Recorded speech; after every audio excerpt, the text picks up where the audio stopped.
Колега Ацевски, внимателно ве слушав и вака искрено сакам да ве прашам. Дали не би е малку непријатно, бидејќи не сте конзистентен? Кога мислам на конзистентност, мислам на тоа, зошто денеска, например, вие не носите маска? Вие бевте еден од оние кои што носеа маски и кои што на бранот на незадоволството од страна на невладините здруженија и организации, меѓу другото и од тој бран, ветувајќи работи за кои што никој не ве тераше да ги ветувате, затоа што се невозможни, дојдовте вака така на власт.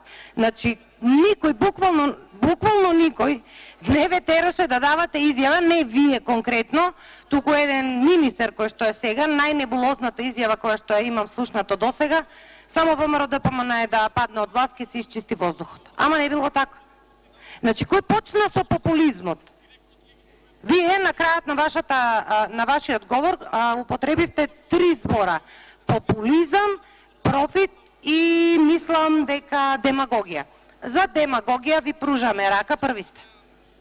Да зборувате, да критикувате, па некакви си анализи од не знам од која година па наваму. Демагози. Тоа ви го признаваме. Ама да работите, да смислите стратегија, е за тоа тешко. За популизам. Ајде да прочитаме една реченица од градоначалникот Шилегов. Вели, до крајот на мандатот, до 2021 година, Скопје ќе биде, замислете, ни помалку ни повеќе, зелена престолнина, рече господинот Шилегов. Да не е трагично, да не е пресериозна оваа тема. Ова би било виц.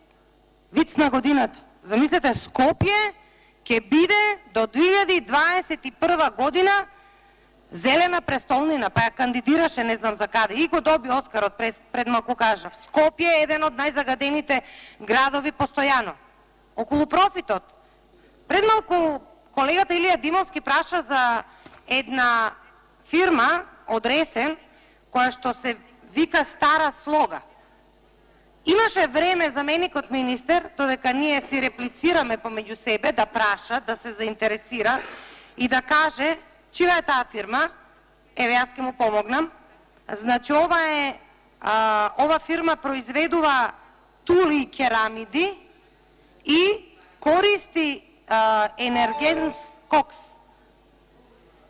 Еве, ако е заменикот министер спремен да навистина дебатираме, како што велите вие, за профит, за популизам, за демагогија, не можеме да дебатираме, затоа што сте демагози број 1 во државата. И само за тоа ве бива. За работа ништо не правиме. Не можеме ништо да направиме. Еве, одговорете ми. Дали знаете за оваа фирма? Колку профит оваа фирма од Ресен остварува? Благодарам. Благодарам.